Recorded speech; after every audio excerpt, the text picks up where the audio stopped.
It's unbearable. How could anyone tolerate? Excuse me, Mr. President. I have grandchildren. I know what they mean to their families. It's unbearable. How could anyone tolerate? Excuse me, Mr. President. I have grandchildren. I know what they mean to their families. It's unbearable. How? It's literally kill the white farmer. It's fundamentally evil, and it's a disgrace, and he should not be allowed to say that. 100,000 people jumping up and down with red berets, singing and chanting, and in a separate interview, that man, Julius Malema, said, "We will slit the throat of whiteness, but not yet." If that isn't hate speech, I don't know what is, but not yet. Do you feel like your country's falling apart? Our country is falling apart. There's economic genocide. Yeah. And I credit Donald Trump with using that word, which has got the left-wing media up in arms, using the word genocide. Everyone thinks genocide is linked to extermination, but there are a lot of other features that build up to genocide. Racial prioritization, organization, persecution, denial. Yeah. And of those 10 elements, we've got about 7 ongoing in South Africa that haven't lit the ovens yet. And if you think of that chanting by the Red Berets, kill the Boer, think of Germany in 1933. They might as well be wearing brown shirts. Well, that's what I was just going to say. I mean, the media is marginalizing this as much as they possibly can. They hate this story. They hate that Trump put a spotlight on it in front of the whole world, which he did. But flip it for a second. If you had a white political party in South Africa saying, kill the black man, I imagine that story would be everywhere. Even in left-wing media. Especially in left-wing media. Yeah. It's horrific what's going on in South Africa. And it's the Soviet playbook, which the ANC adopted 100 years ago, that they are now instituting. And it's reached a point now where people are standing up and saying, we're not going to take it anymore.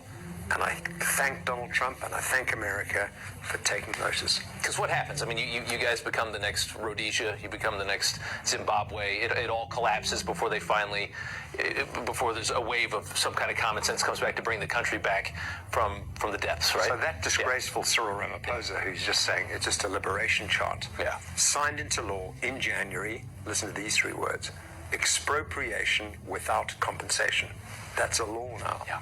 And even though they say, oh, it's never going to be used and it's only in the public interest, it's like having a loaded gun in the bedroom with children running around. Somebody's going to pull the trigger at some point. Yeah, and it even says for equity purposes. Well, I mean, imagine how quickly they can figure out a way to take all the land from every white farmer and just redistribute it to anyone they see. The ANC government, which was elected in 1994, over 31 years has deindustrialized the country and basically destroyed the economy. They're racist, socialist, anti-Semitic, anti-American kleptocrats. And you see this. This is so true. And when I was living in Fumba town in Zanzibar, I was one of the only whites living there, right? And it's supposed to be a tourist place for whites, so that those people who want to live there permanently, there are this group of African people from America, and they are terrible. They didn't want me there. They didn't want me to live permanently there. So I overheard them many times how they were sitting at their group tables. They never invited me in the discussions. And before the cameras start to record their YouTube videos, and their YouTube videos are always nice and they're always pleasant. But behind camera, these people, black people, they talk about how much they hate white people. So that is what the American Africans, when they come back with all their money earned in America, when they come back to Africa, in order to settle down. That is the hate speech that they teach their African fellows. And they really don't allow any white people in their friend circles. And they're racist. And no matter what you say, like common sense or examples from your own life, they will continue the hate speech against you. And there is no common sense in what they are saying at all. And it's pure evilness how they talk. And it's just terrible to witness. And why the media world has turned the public opinion upside down, especially young people. They don't understand what's going on. My generation of young people, we didn't understand what's going on because we really relied on the school books back then when I went to the gymnasium and folk school.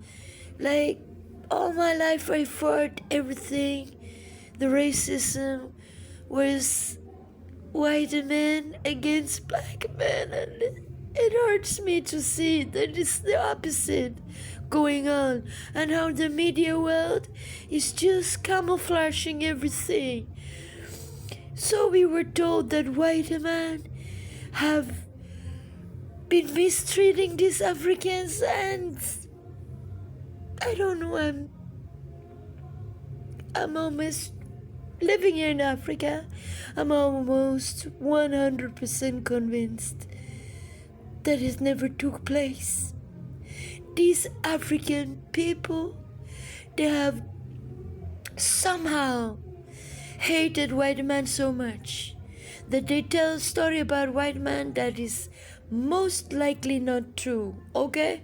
Most likely not true, because they hate us so much because of our white skin and how we know how to do business, how we make clever decisions, how we always know something that we can teach the black people.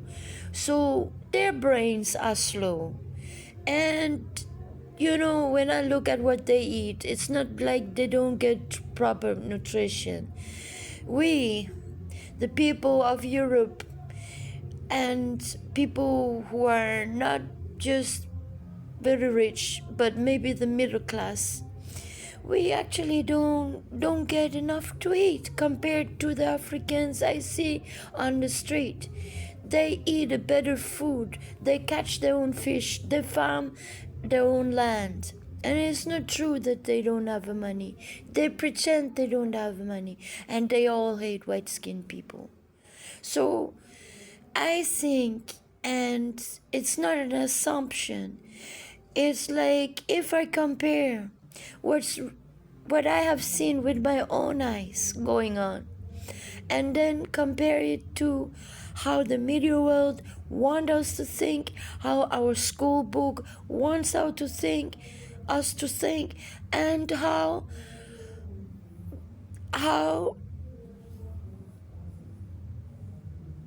we were told that we treated these Africans, what if it's not true? Why? Why should it be true when the reality of things is the opposite nowadays? It's not revenge. It's a fabricated guilt blame, because all my relationship in this country, all the men I met since I came to this country, they use a narcissistic torturement, guilt blame when they talk, and they think they can brainwash my mind into African woman's mind, or just blind obedience. When they talk to me, they talk like I've done what they have done. Like they do to me something, and then they talk to me like I did it. And how stupid are these people of Africa? They think they can brainwash white man's mind into thinking that we do them wrong. Me, I have done so much good to these people since I came.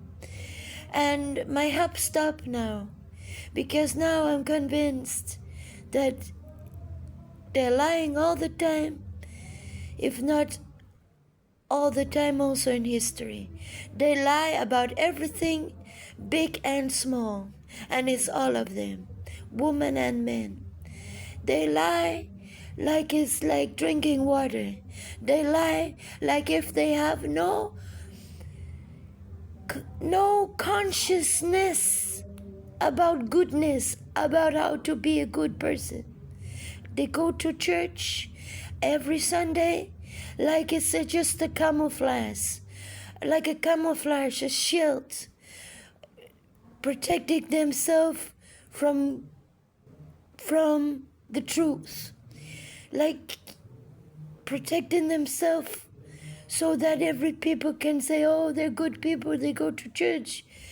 How they can go to church, how they can sit and pray and do evil every day in everything they say, in everything they do. And it's against white people, and it's against women, and it's against each other too. You know, they cheat each other whenever they can cheat each other. They sell product in their stores that is broken. They don't tell the customer it's broken. When they come home, they find out it's broken.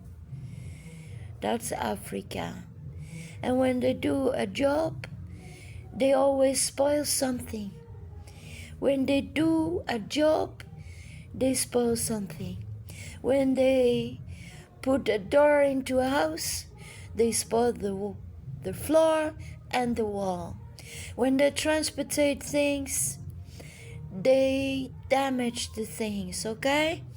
So you want to convince me that they have a good brain and a good caring heart? You will never, ever. Listen, I've been living in this country for 4 years with an open mind. I'm open-minded. I'm spiritual. I see the best in things. I believe the best in people until I've been proven wrong. Don't tell me that these people have good mind and good heart. And don't tell me that they can change, because they cannot change. I'm sorry, they cannot change. It's like being in hell. Maybe the hellfire is the hot sun in Africa. So when the Bible was talking about heaven and hell, maybe they were actually talking about cold countries and hot countries. I'm not joking, and I'm not speaking from a point of wanting to take revenge. And people who knew me in Denmark know my honesty, know how I've been living my life.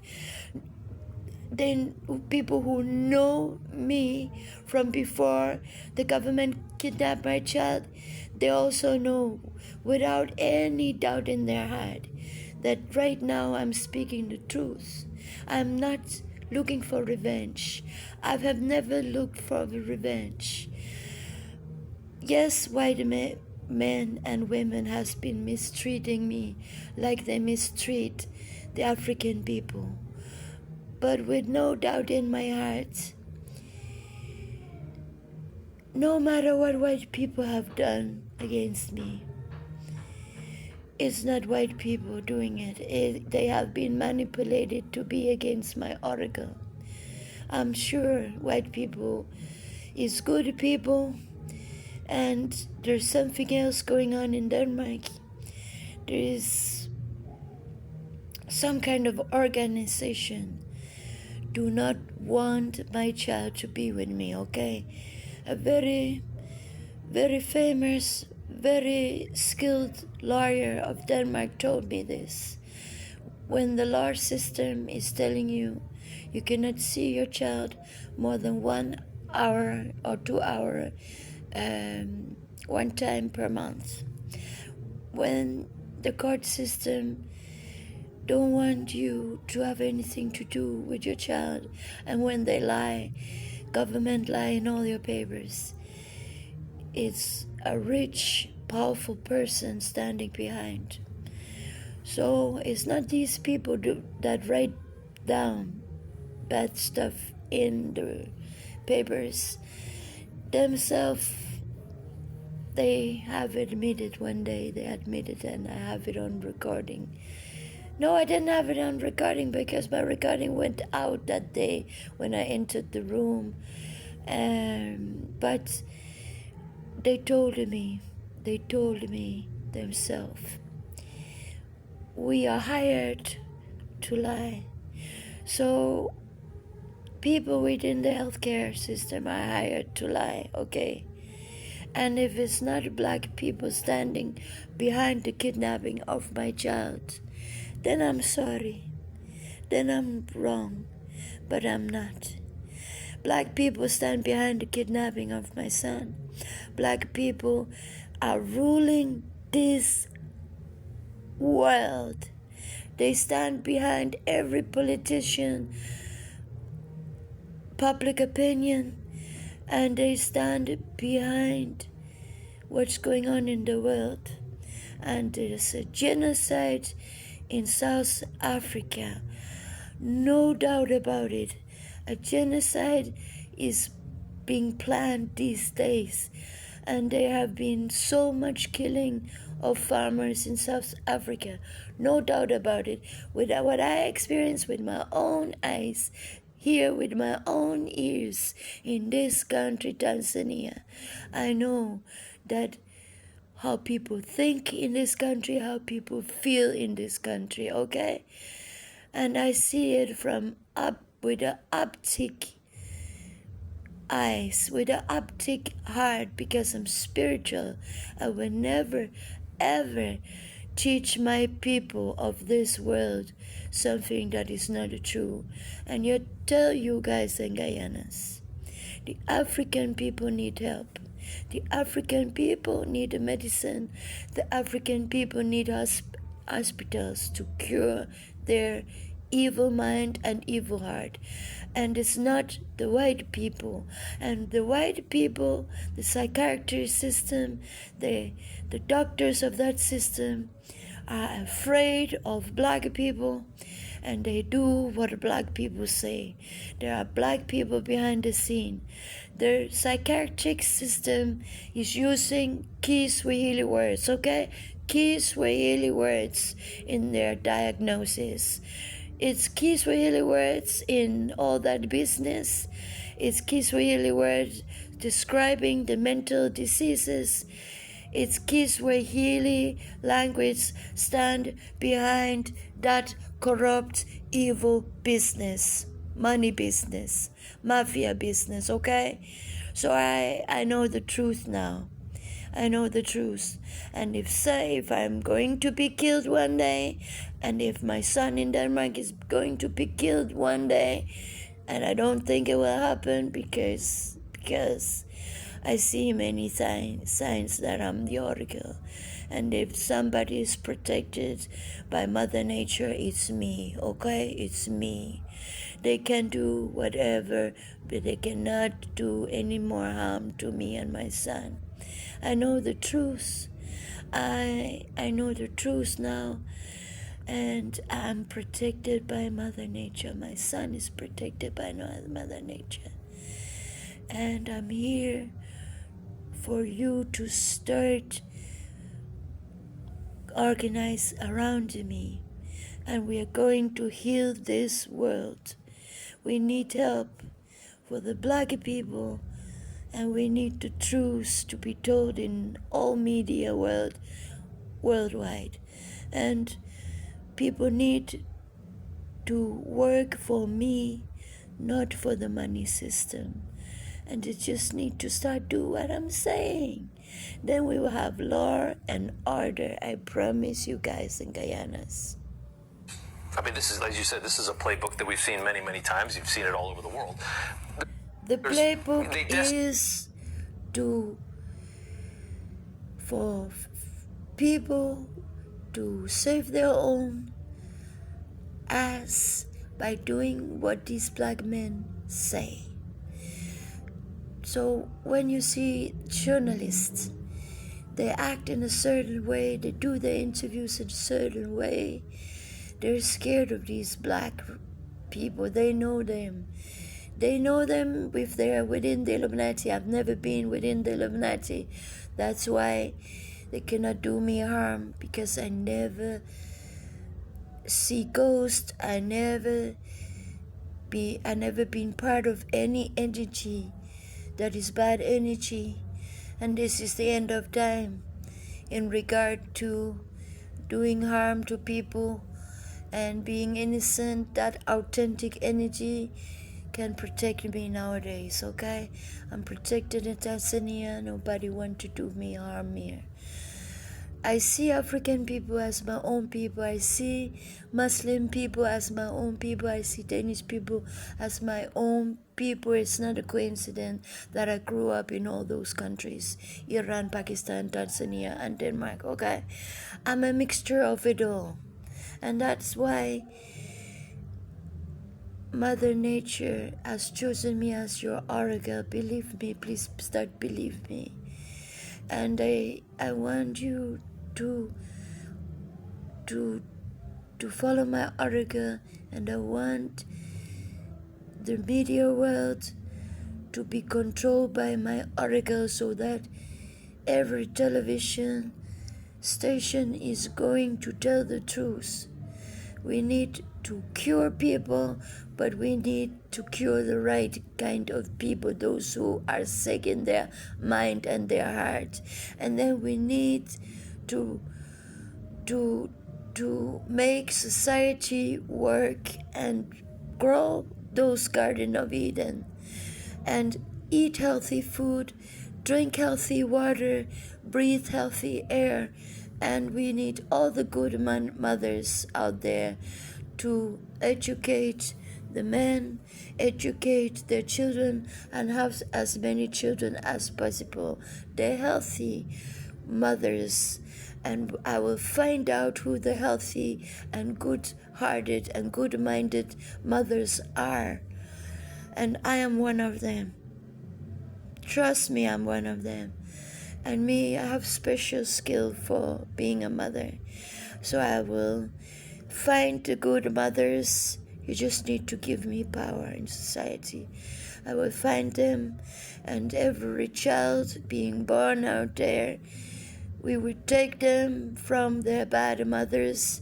We will give them to good mothers. It will be the opposite of what's going on nowadays. They take good children from good mothers and give to bad mothers and bad fathers. And that would change with my article, because I see through it all, and I will be the judge in every decision. People can be jailed, but not more years than I have time to go and see the case and make a healthy decision. I'm an oracle. I trust in myself. I can do it. I can be a good judge. I can be, with the help from God, from Mother Nature as my guide, I can do it. I can do healthy decision, so that nobody in this world is going to be wrongly judged like I've been wrongly judged in this life, to be separated from my son. I will heal the world. Together with my son, we will heal your evil hearts. And those people who are good will rule the world. Together we will rule the world. Together we will heal the wickedness of this world. But we need good people in charge. And trust me, good people will be in charge in future with me as your oracle. Estimate the economy. They have nothing but their own self-interest in mind. They're the worst of the worst because it's purely self-motivated. They know that there will always be enough wealth in the country to take care of the Cyril Ramaphosa's, right? There's always going to be enough so that he can live well. Everyone else is going to get crushed. The country could starve. The people can starve, but he'll always be okay, and this is a grift for political power. And let me give you one worse statistic. We have the highest unemployment rate in the world, 41%, and 60% youth unemployment, all thanks to the ANC.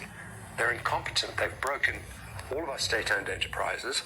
28 million of the 60 million people in our country survive on social grants. It's a disaster. And the black people, as I told you before, they need help. They cannot do a job without breaking something.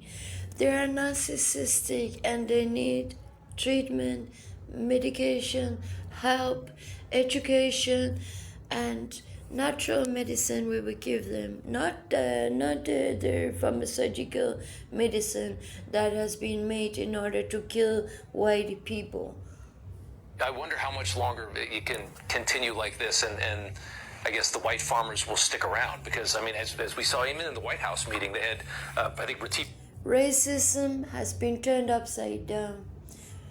White man is not racist against black men. White men love black men, and I think it has always been like that. White men and women, they know how to think rational. They know how to love. Many of them. I don't say all of them. Many of them. And I will find out where they are, who they are. But first you need to follow my oracle. I cannot do anything without when I don't have anybody on my side. And we need to cure this madness because it's not true that white people nowadays are racist. We are not racist. And I don't know any white people who are racist in this country. We come to live among African people because we love African people. We love them. We love their smiles. We love their skin color. We love their movements, how they dance, and we love everything about them. But they don't know how to love each other, and they don't know how to love us. And that has to change with my oracle. Goosen was telling the story about how his family had friends that have been killed. If it's that endemic, if it's everywhere, how long are people going to sit there and wait until they get slaughtered in their own homes? There are 30,000 commercial farmers in South Africa. 30,000. If you take the number of farmers killed, 20% of the murders have rape and torture involved.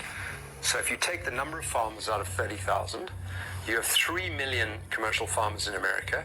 If you do that pro rata analysis, America would have had 235,000 farmers murdered between 2000 and today. Do you think the left-wing press would notice that? I imagine they would. Not sure they'd report it, but I imagine they would. Rob Herzog, thank you so much for coming in and for clarifying a lot of this for us. We do appreciate it. Thank you, Rob.